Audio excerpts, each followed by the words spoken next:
নামাজটা ছাড়েন না। যত পাপ করছেন করেন, আমি বলি নামাজ ছাড়েন না। ইনশাল্লাহ একদিন নামাজই আপনাকে পাপ থেকে বের করে আনবে ইনশাআল্লাহ।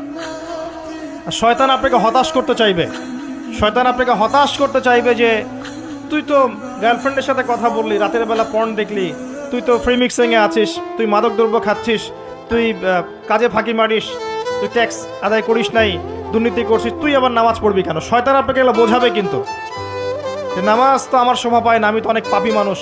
এই ধোকায় পা দিবেন না। আপনি নামাজ কন্টিনিউ করতে থাকেন, ইনশাল্লাহ আল্লাহ পাক আপনাকে পাপ থেকে বের করে আনবেন ইনশাল্লাহ। ওই নামাজটা যদি ছেড়ে দেন তাহলে আর কোনো হাতিয়ার বাকি থাকবে না। আর আপনি যত পাপ করেন না কেন মায়ুস হবেন না, মন ছোট করবেন না।